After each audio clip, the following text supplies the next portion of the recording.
Heto na mga DDS, shocking to. Just in breaking news, iyak mga dilawan dito, good news kay VP Sara.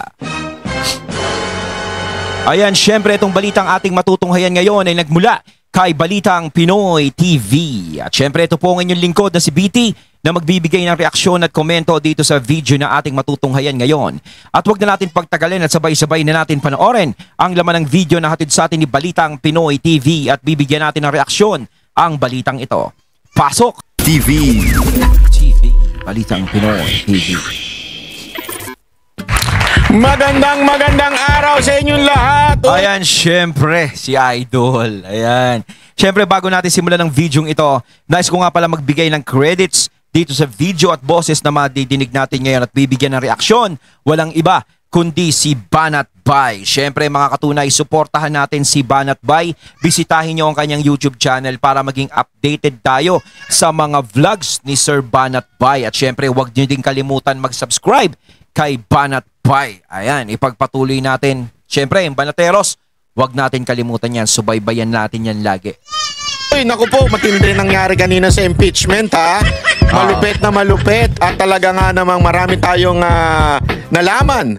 Isa na ho dyan, nalaman natin kung sino ang mga tanga at kung sino talaga ang may utak na kahit nilalait, meron naman pala talagang utak.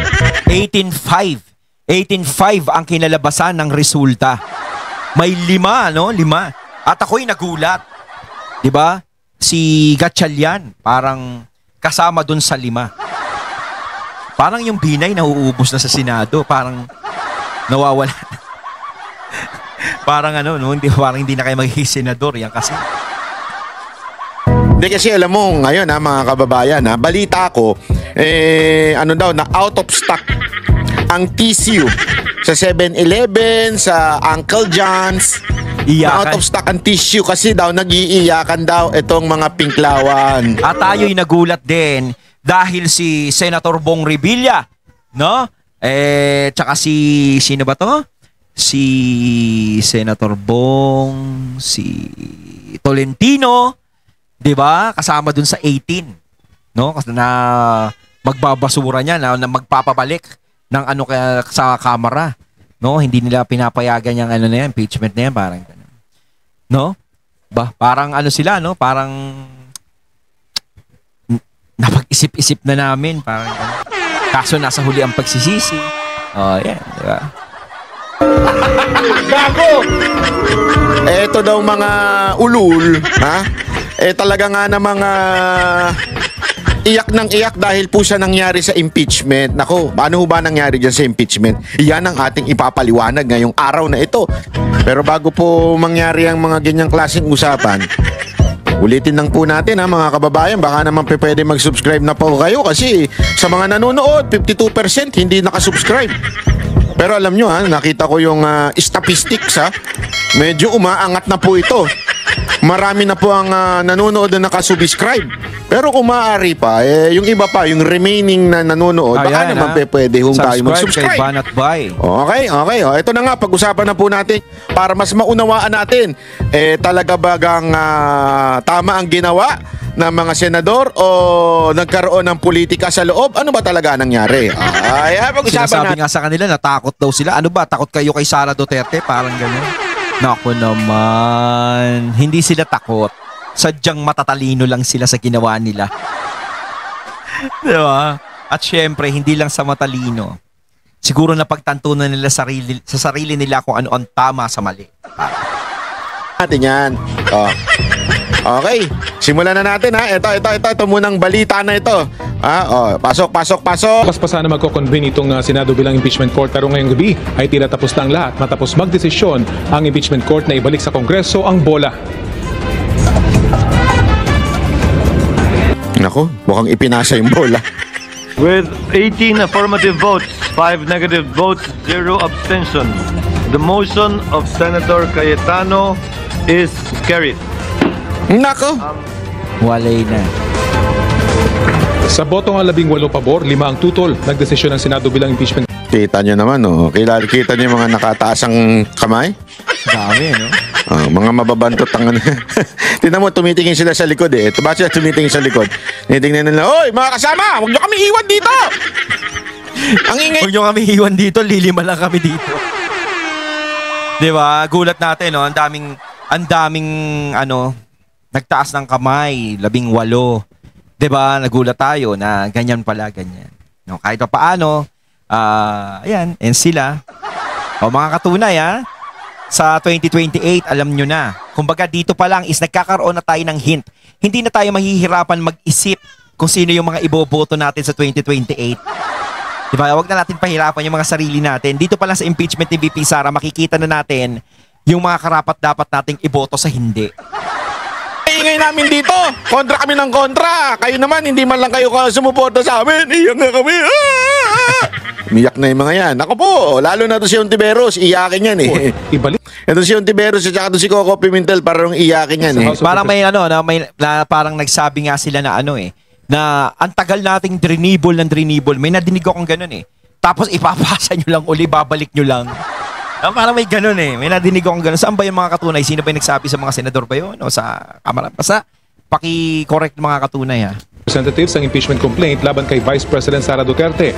Ang motion ay pinanukalan ni Senator Alan Peter Cayetano. Ibalik ang impeachment complaint para sagutin ng Kamara ang tanong kung nalabag ba ang one impeachment case per year rule sa saligang batas. Paglilinaw ng Senador, hindi ito dismissal tulad ng panukala ni Senador Bato de la Rosa. Pero para kay Senador Bato de la Rosa, malinaw nang nakasaad man sa naprobahang motion na hindi ito dismissal, halos ganoon na rin daw ang epekto nito. Pero aminado ang isa pang kaalyado ni VP Sara, hindi pa rin ligtas ang busy sa anyay panguusig na ginagawa sa kanya para sirain. Ayan na, mga Voltes 5. Tandaan niyo yung mga pagmumukha na yan sa 2028, Hoy, lahat po mga kababayan natin, ito po ang dahilan ng salot sa Pilipinas. Yan po ang dahilan kung bakit patuloy kayong maghihirap. Diba yung sinasabi nga, si Gatchalian, baka isa yan sa hindi bumoto sa impeachment, hindi pumabor sa impeachment ni VP Sara, pero nagulat tayo dahil kasama siya dyan sa 5 yan. At tayo din ay kahit paano, ako din ay kay Grace po. Diba? Sa tingin pa natin kung sakaling nabubuhay ang ating hari ng Pinoy movies na si The King, Pinoy Action, is papayag ba sa mga ganyang pangyayari na mga nagiging desisyon ni Senator Grace po? Diba? Diba? Sayang yung mga pangalan na yan eh. Talaga si FPJ talaga is karespeto, talagang alam natin na makamasa, makabayan, talagang Pero ewan ko ba dito? Si Binay naman, hayaan mo na yan. Wala nang Binay sa Senado. Diba?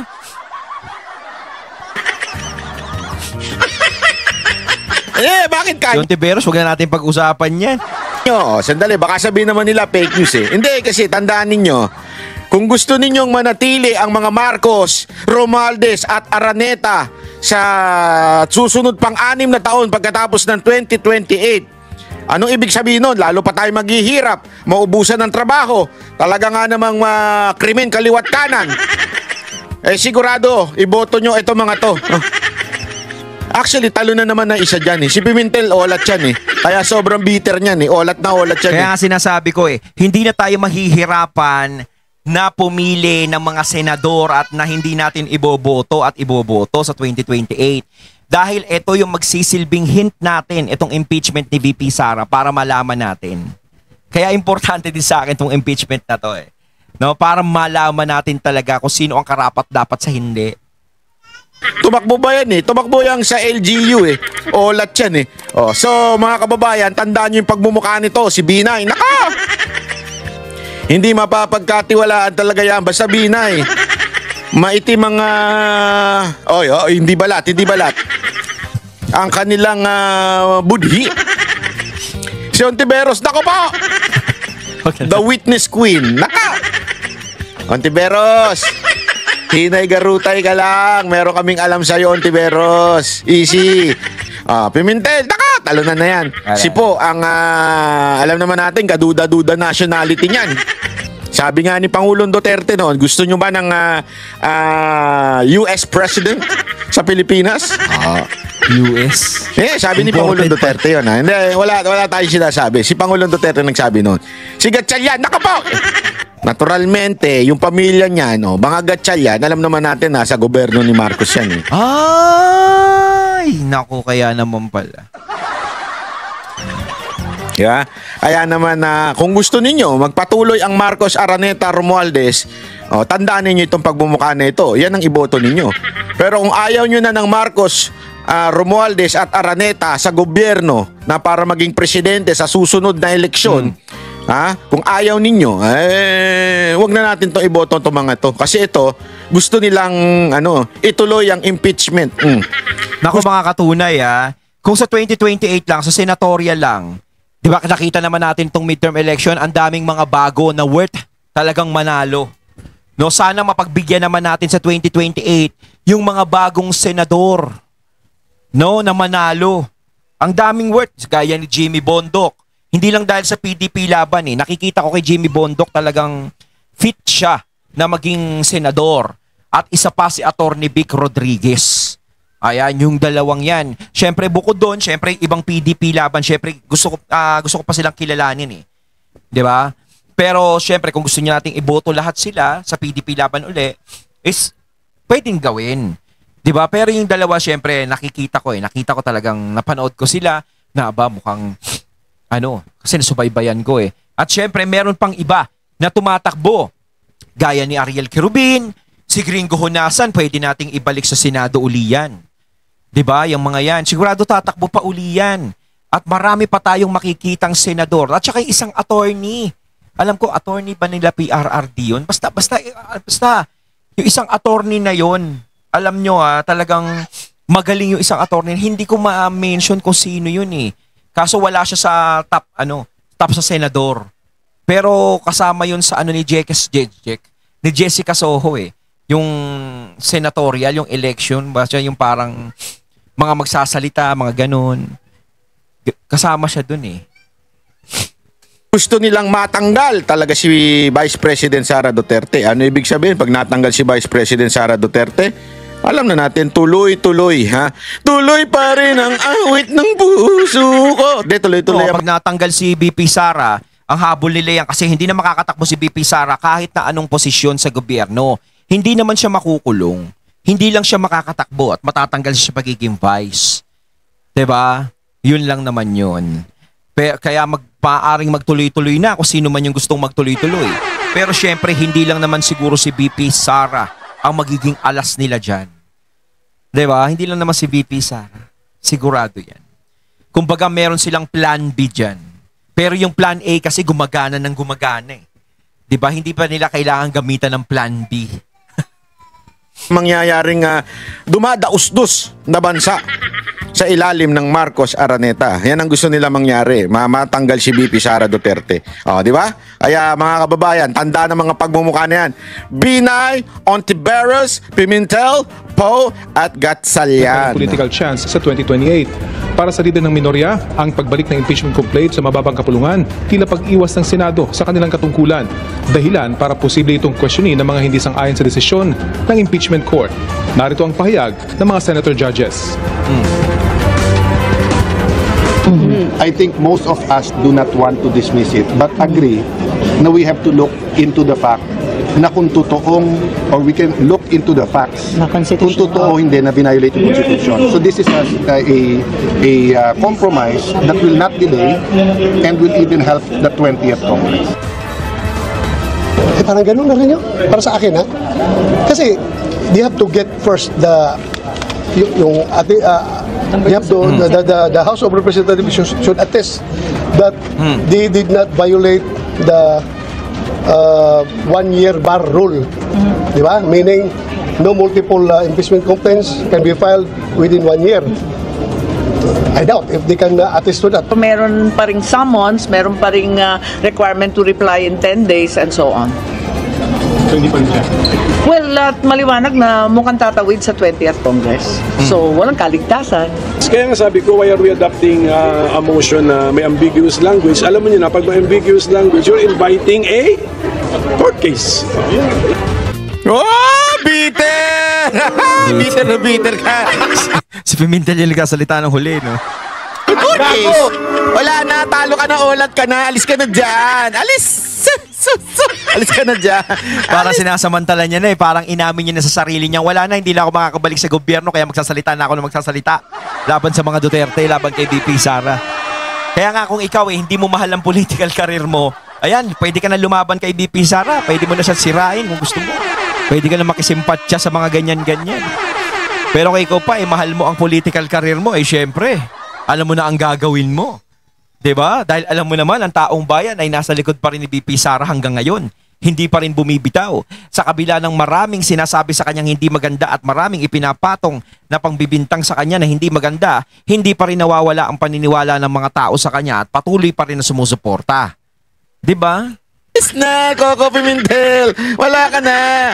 Huli mo na yan. Hindi ka na makakaulit sa Senado. Tinan mo, itaga mo sa bato. Oh, si Bato numari sa'yo. Itaga mo sa bato. Hindi ka na makakaulit sa Senado dahil sa ginawa mo. Kaya kung ako sa inyo, itigil na yung impeachment na yan. Wala naman talagang patutunguhan. 'Di ba? Tama na yan. Magserbisyo na lang kayo. Marami tayong problema dito sa bansa natin na pwede niyong lutasin. Pwede niyong ayusin. Hindi lang si VP Sara. Kita nyo, lahat ng bagay, lahat ginawa nyo na para si VP Sara ay mahila sa baba. Kaso hindi talaga umuubra. Walang nangyayari. No, paulit-ulit na lang ang senaryo hanggang sa matatapos ang 2028. Ganito pa rin tayo. Sana baguhin nyo na yan. Siguro may panahon pa kayo para ipakita sa taong bayan na karapat-dapat kayo sa pamamagitan, no, ng pagresolba sa problema na nangyayari dito sa bansa natin. Dahil ang mga Duterte hindi naman problema ng bansa natin. No? Kung ang tingin nyo sa mga Duterte ay salot, ang tingin ng taong bayan sa mga Duterte ay hindi. No? Malaki ang naitulong ng mga Duterte sa sambayan ng Pilipino. 'Di ba? Yun ang hindi nyo mabubura. Hindi, alam nyo mga kababayan, tila na karma ang kamera. Karma, kamera. Di ba? Tuwa pa naman sila no? Nung nagpirmahan na sa impeachment, no? Nagpalakpakan tapos biglang wala. Back to the future yung pinirmahan nila, balik. Halos pareho yun eh. Bakit kanyo? Ikikwento ko sa inyo kung bakit tila na karma ang kamera. Kasi ganito lang yan kasimple, ha? Mga repa pips, ha? Kasi ganito. Ano ba yung issue ngayon? Yung sinasabing ni Cayetano na hindi naman dinismiss. Ang ginawa, isinuli o niremand o nireturn sa Kamara at pinagpapaliwanag. Bakit ninyo tinalunan yung una, pangalawa, pangatlo at dumiretso kayo sa pang-apat? Kasi ang nangyari, mga kababayan, ganito ang proseso, ha? Para lamang po sa kaalaman natin, merong time frame na ang sinasabi, once natanggap yung impeachment ng isang tao doon kay Vice President o kahit sino mang impeachable officer. Halimbawa, ako ako isang congressman na may kasama akong grupo. Gusto ko ma-impeach si Marcos, halimbawa. Lalapit ako sa Secretary General ng Congress, yung House of Representatives. Papasa ko yung impeachment, complaint, ito yung impeachment, bla bla bla. Kasi ganito, whereas. So, alam mo naman yung mga as na yun. Yeah? So ito. Kasi ganito ginawa nito, kaya dapat impeach siya, bla bla bla bla. Ikaw, Secretary General ka, ang nakasulat sa konstitusyon, immediately. Hindi forthwith, ha? Wala na mas lilinaw pa sa salitang immediately kung hindi agad-agad. Agad-agad, kailangan mong ipasa sa Speaker of the House. Immediately. Ano ginawa nila? At nadulas sila publicly. Ito si Secretary General, nadulas siya. Bakit? Yung pinasa yung first impeachment, hindi niya kaagad ibinigay kay Speaker. Parang nagbanjing. Mali yun. Kasi ayon sa ating batas, immediately kailangan ibigay mo sa Speaker. Ang ginawa niya, inantay niya yung second and third hanggang umabot sa fourth bago niya ibinigay sa Speaker. Ayun. Doon pa lang, kumbaga pinatagal pa ng pinatagal. Pangalawang sabit, pagkabigay sa Speaker, ibibigay ng speaker in 10 days, I think, ibibigay, di ko sure yung date, yung araw, Oo. pero kailangan niyang ibigay on that period of time sa Department of, yung kanilang Committee of on Justice. Ibig sabihin, kailangan yung Committee on Justice, hihingin yung panig ni VP Sara Duterte, oy, may gusto mong pa-invite sa'yo dito. So, doon, yun yung parang mangyayaring sa salitang korte, para bagang piskal yun. Parang sasabihin ng piskal, Banat Bay, may nagre-reklamo sa'yo. Bakit daw ang pogi-pogi mo? Halimbawa, ganon. Sasabihin ko naman, hindi ako pogi. Yummy lang ako. Sasagot ako ngayon. Hindi pinasagot si VP Sara Duterte. So sa ibig sabihin, may prosesong nalabag. Okay? Yun yung ikine-question ngayon itong mga senador. Kumbaga parang sa una pa lang pwede nilang gawin kaso pinatagal pa lang pinatagal. Parang yung sa fourth, yun agad, parang tinalunan agad yun. Doon agad napunta. Samantalang sa una pa lang pwede nyo nang i-actionan yun. Ay. Para kasi ang inisip nila, no, kahit na anong gawin nila, kunwari kahit na ganyan, ipasa natin bigla, kahit na paspasan na yan, papaboran tayo ng Senado. Baka buong akala nila ganun ang mangyayari, kaso hindi ganun. Yun ang sinasabi nila. Kaya isoli muna natin ito at sagutin na nila yung bakit hindi kagad ipinasa nung SecGen sa Speaker of the House. Bakit nilagtawan yung first, second, and third? Kasi nga may purpose yun. Hindi pa pwedeng magpapasa ng 1,000 impeachment complaint sa'yo, 10,000 impeachment complaint sa'yo, tapos mamimili ka lang. Ano yung malakas dito? Ano yung reklamong malakas? Yun ay papasa ko sa Speaker of the House. Hindi pa pwedeng ganun. Yun po ay illegal. Iyan ang pinasasagot ng ng senador. Particular na po, yun yung sinasabi ni Cayetano na i-return o i-remand yung complaint. Isole, pasagutin sila. Ngayon, bibigyan ng pagkakataon ang Kamara. Oy, bakit yan? Dalawa yung pinasasagot Yung isa, obvious naman yung pinasasagot na interesado pa ba yung mga prosecutor ninyo? Ayun, given na yun, sigurado sasagot sila na, syempre, interesado kami matanggal si Duterte. Interesado talaga yung mga prosecutor. Isang tabi na natin yun. Sure naman sasagutin nila yun. Pero yung pangalawa, yung legal ba o illegal ba yung prosesong ginawa ninyo, yan ang kailangan sagutin. Ayun. Yan ang tinatawag na kaya nila ibabalik. Ngayon, syempre itong mga ulul na mga salot sa lipo ng senador, nagrereklamo sila. Bakit daw kailangan isole? Parang dismissal na rin daw yon. Ayun, at ating natunghayan ng video na nagmula kay Balitang Pinoy TV. At syempre natunghayan natin ang boses na yun na binigyan natin ng reaksyon, walang iba kundi si Banat Bay. Kayo mga katunay, ano masasabi niyo tungkol dito? Comment lang po kayo sa comment box. So once again, I'm BT and I'm out. Peace.